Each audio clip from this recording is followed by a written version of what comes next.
el 17, el opcional, ¿no? Entonces dice, dibujar el vector de posición, o sea, el vector P, o sea, del origen al punto P, 4, 6, 4, y calcular el módulo de los cosenos directores. Los cosenos directores, los pongo acá, la fórmula sería coseno de A. Esto tiene que ver con, porque acá hay, fíjense que A, B y C son los ángulos, ¿no?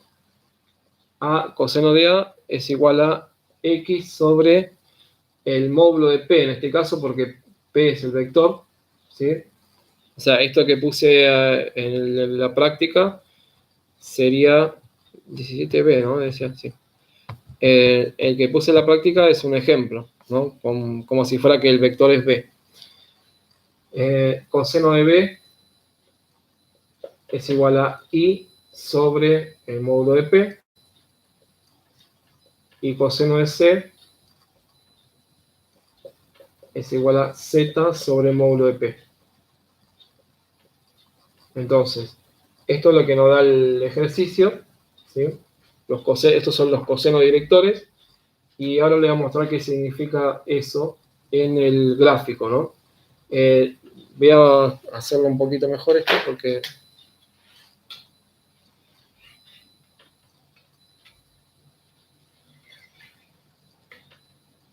Tiene el eje X, el eje Y, el eje Z, estos en 3 dimensiones, ¿no? Y el eje Y, discúlpenme, el eje X no, este es el eje Y. El eje Y está acá, y el eje X lo hacen así, ponen 1, 2, 3, como si fuera que están haciendo, cuentan 3, ¿no? Y después hacen 2 para abajo, ¿no?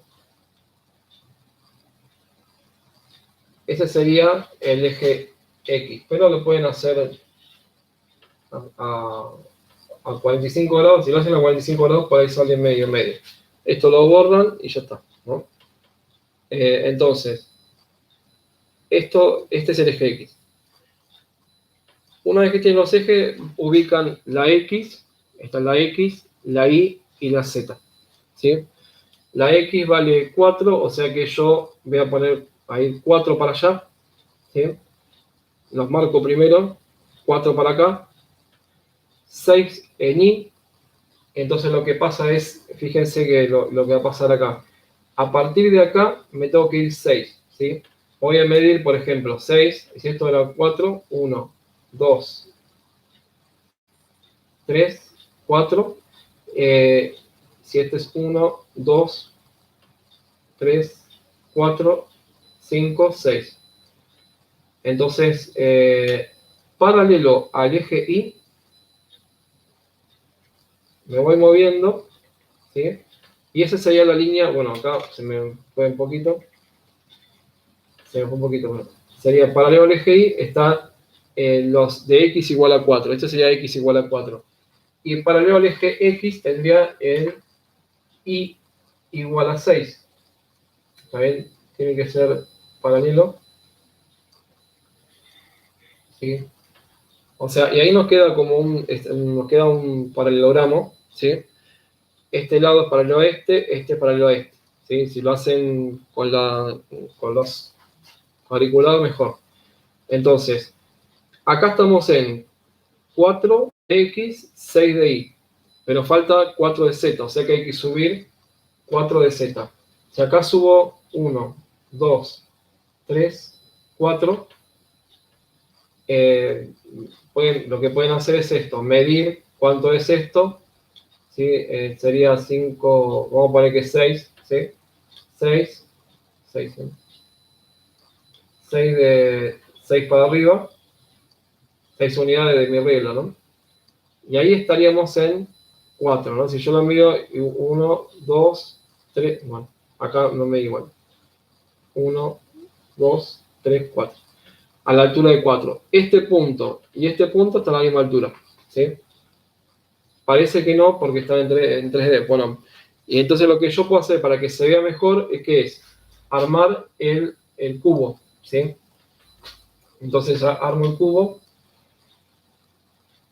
voy a marcar el vector, armo el cubo S,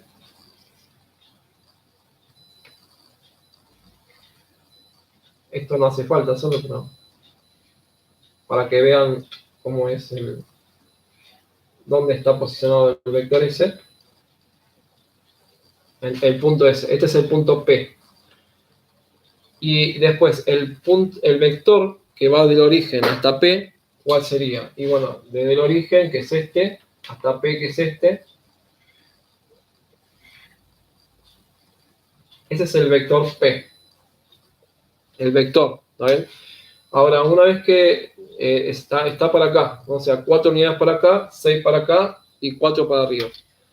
Entonces, una vez que dibujé el vector, si nos fijamos, vamos a tener ángulos con respecto al eje X. Este sería el ángulo con respecto al eje X, ¿no? Entonces, con respecto al eje X voy a tener, no sé, supongamos, estaría así, ¿no? El vector, el ángulo S va a ser con respecto al eje X. Acá justo elegimos uno que sería este, ¿no? El A. No sé si se ve bien ahí, pero sería que del vector al eje X. El coseno de A sería X sobre módulo de P, ¿no? Y el ángulo con respecto al eje Y sería el que va del vector al eje Y. Acá parece que está justo sobre el pizarrón, pero no. Está más para acá, ¿no? Y el que va con respecto al eje Z es este de acá, ¿no? O sea, tenemos A, B y C, ¿no? Desde el vector hasta el eje Z, ¿sí? Antes teníamos dos, que eran X, y teníamos un vector, y con un solo vector, con un solo ángulo, podíamos decir dónde estaba posicionado, o sea, cuál era la posición del vector y después el módulo, pero acá no, acá tenemos que tener tres, ¿no? El módulo y los tres ángulos. Entonces, más que nada esto para aplicar una fórmula, ¿no? Sí, esto no se le va a pedir en el parcial, así que no se preocupen, ¿sí? Entonces, el dibujo está bien, hasta ahí bien, ¿sí? Y después lo que nos pide es calcular los cosenos directores y listo. El dibujo se entendió, eso sí, eso se entendió. El dibujo, ¿cómo se hace? Yo en 3 dimensiones no le voy a pedir dibujar vectores porque, fíjense, a menos que me hagan un video, es otra cosa, pero va a estar complicado. Entonces, en 3 dimensiones lo dibujan en un GeoGebra o cualquier cosa, ¿está bien? Pero, no, por ejemplo, para la proyección, si yo les pido graficar, bueno, acá no les pedí. Después vamos a hacer ejercicios parciales. Pero si hay 3 dimensiones no dibujan, ¿sí? Rectas y planos sí, después, pero eso no, el segundo parcial. Bueno, ¿cómo se calcula este? El coseno de A, bueno, esto no es. Coseno de A es el ángulo con respecto al eje X, es la X que vale 4 sobre el módulo de P. El módulo de P es igual a raíz cuadrada de 4 al cuadrado más 6 al cuadrado más 4 al cuadrado. Entonces sería 36 más 16 más 16. ¿Esto raíz de cuánto es? Bueno, sería raíz de eso. Y lo que hay que hacer es despejar ¿quién? No hay que despejar nada, hay que calcularlo, ¿no? ¿Está bien? Es una cuenta, esto te da el número. 4 sobre raíz de todo esto, ¿sí? Te pide hallar los cosenos directores, no el ángulo, ¿sí? ¿Está bien? Dice, calcula el módulo y los cosenos directores, nada más, ¿sí? No hay que calcular el ángulo. 2 raíz de 17, bueno, ¿sí? Lo dejan así. Simplifican todo esto si quieren y ya está. Sería el número ese. El coseno directo